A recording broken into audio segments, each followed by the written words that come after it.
اعتبار سے سید ہے، تو برادری کے اعتبار سے عباسی ہے، تو فلاں ہے، تو فلاں ہے، میں مالدار ہوں، میں غریب ہوں، میں مقلد ہوں، تو غیر مقلد ہے، تو بریلوی ہے، تو دیوبندی ہے، تو فلاں ہے، تو فلاں ہے۔ ان باتوں کے اندر آج کی امت بحث کرتی ہوئی نظر آ رہی ہے، جو بے فائدہ ہے اور بالکل فضول ہے۔ ایسے ہی اس دور کے اندر بھی لوگ بحث کیا کرتے تھے، تو مالکی ہے، تو شافعی ہے، تو ظاہری ہے، تو یہ ہے، تو وہ ہے۔ جو دین کا کام ان کو کرنا چاہیے تھا، ان کے سامنے اللہ اور اس کے رسول صلی اللہ علیہ وسلم کی نافرمانی ہو رہی ہے، لیکن اس پر ان کے دل نہیں دل ملا رہے کہ اس کو روک دیں کہ تو یہ کام غلط کر رہا ہے۔ اللہ رب العزت کا حکم ایسا نہیں ہے، رسول اللہ صلی اللہ علیہ وسلم کا طریقہ ایسا نہیں ہے، تو یہ نہیں کر سکتا، تو اس کو مت کر۔ وہ اس کو نہیں کہتا، بلکہ ان چیزوں کے اندر بحث کے اندر مبتلا۔ ایسا ہوا تو اللہ تبارک و تعالیٰ نے تاتاریوں کو ان پر مسلط کر دیا، اور ایسی بزدلی ان کے دلوں کے اندر چھائی، ایسی بزدلی ان کے دلوں کے اندر آئی کہ اگر کوئی مسلمان کسی تاتاری کو نظر آ گیا ہے اور اس کے پاس ہتھیار موجود نہیں ہے، تو اس مسلمان سے یہ کہا کہ تو ابھی یہی کھڑا ہو جا، میرے پاس ہتھیار نہیں ہے، میں اس کو لے کر آتا ہوں اور تیری گردن اڑاؤں گا۔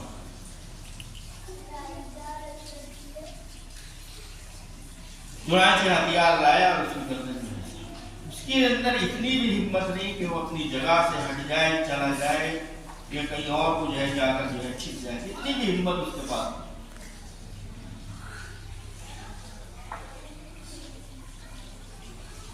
اب جو قوم آبائی مسلمان تھی،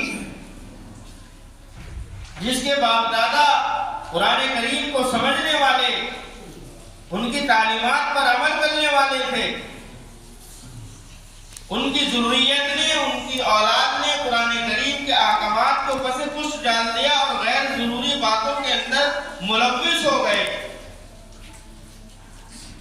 اللہ تبارک و تعالیٰ نے تاتاریوں کو جب مسلط کیا ہے تو گاجر مولی کی طرح ان ایمان والوں کو، ان مسلمانوں کو جو ہے کاٹ دیا گیا، اور کچھ دنوں کے بعد اللہ تبارک و تعالیٰ نے انہی تاتاریوں کو ایمان کی دولت سے کیا کر دیا؟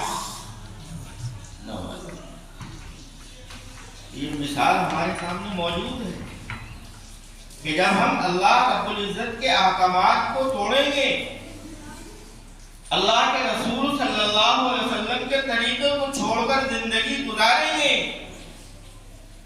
قرآن کریم کے احکامات کو چھوڑ کر زندگی گزاریں گے، تو اللہ تبارک و تعالیٰ دوسروں کو ہدایت عطا فرما دے گا، اور وہ ان ہدایات کو جو اللہ کی طرف سے آئی ہوئی ہیں بہت مضبوطی کے ساتھ پکڑ لیں گے، اور ہم کیا ہو جائیں گے؟ نیست و نابود۔ تو بہنوں کے جو حق ہیں وہ کھائے ہوئے بیٹھا ہے۔ ماں باپ کے ورثے میں سے بہنوں کو جائیداد نہیں دیتا۔ کیوں نہیں دیتا یہ بھی سن لیں۔ وہ اس وجہ سے نہیں دیتا کہ اس کی ہم نے شادی کرتی بھائی، 50 لاکھ روپے ہم نے اس کی شادی میں لگائے ہیں، اتنے تولہ سونا ہم نے اس کو دیا ہے، تو اس کے پاس تو اس کے حصے سے بھی زیادہ پہنچ گیا، اب کائے کا حصہ ماں باپ کی اس میں سے؟ یہاں بھی اللہ کی نافرمانی ہوئی۔ اس سے کس نے کہا تھا کہ اتنی مہنگی شادی کرنے کو؟ یہ تو تم نے دوسروں کا حق بھی اس کو دے دیا، کیوں دیا؟ اور مزید کرم یہ ہے کہ اللہ کی نافرمانی کی سود اور بیاج پر پیسہ اٹھا کر شادیاں ہو رہی ہیں، ایف ڈی ہو رہی ہیں۔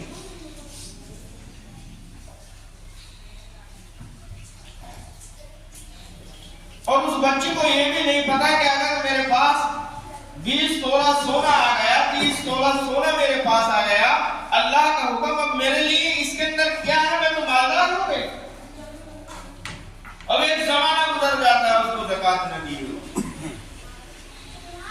اللہ کی طرف سے تنبیہ بھی ہو رہی ہے، کبھی بچہ بیمار ہو رہا ہے، کبھی کاروبار میں نقصان ہو رہا ہے، کبھی کوئی بیمار ہو رہا ہے، کبھی کچھ ہو رہا ہے، کبھی کچھ ہو رہا ہے، یہ سب ہو رہا ہے اور اس کو احساس تک نہیں کہ یہ ایسا کیوں ہو رہا ہے۔ اب میرا مولا، میرا اللہ نہیں چاہتا کہ کوئی مسلمان حرام کھائے، کوئی ایمان والا بندہ اس کے پیٹ کے اندر کیا جائے، حرام جائے، نہیں چاہتا میرا مولا۔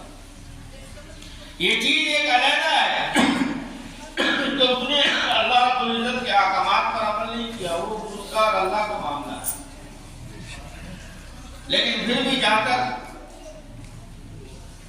بیماری دے کر اس کو جو ہے پاک صاف کرنے کی کوشش کی جاتی اور کرنا ہے تاکہ میرے پاس جب میرا بندہ آئے تو پاک اور صاف ہو کر آئے۔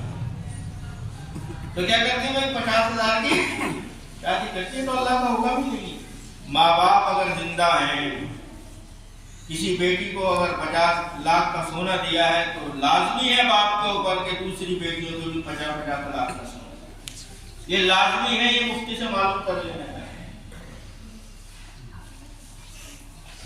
دنیا والے نہیں بتائیں گے، جب اللہ معلوم کرے گا بندے میں نے تجھے مان لیا، 5 سوالوں میں سے ہے نہیں، بندے میں نے تجھے مان لیا، کہاں خرچ کیا، کیسے کمایا، یہ اللہ معلوم کرے گا ہر بندے سے۔ یہ واہ واہی کرنے والے نہیں آئیں گے، ہم نہیں جانتے تو کون ہے، بیوی نہیں آئے گی، بھائی جو غیروں کی غلط بات اپنے بھائی کے لیے برداشت نہیں کرتا وہ کہے گا کہ میں تجھے نہیں جانتا۔ ماں باپ اپنے بچوں کے لیے دنیا کے اندر پریشان ہو جاتے ہیں کہ ان کو کوئی تکلیف نہ ہو، وہ کہیں گے ہم تجھے نہیں جانتے، ہاں اتنا تو پتا کہیں ملے ہیں تجھ سے، جو میں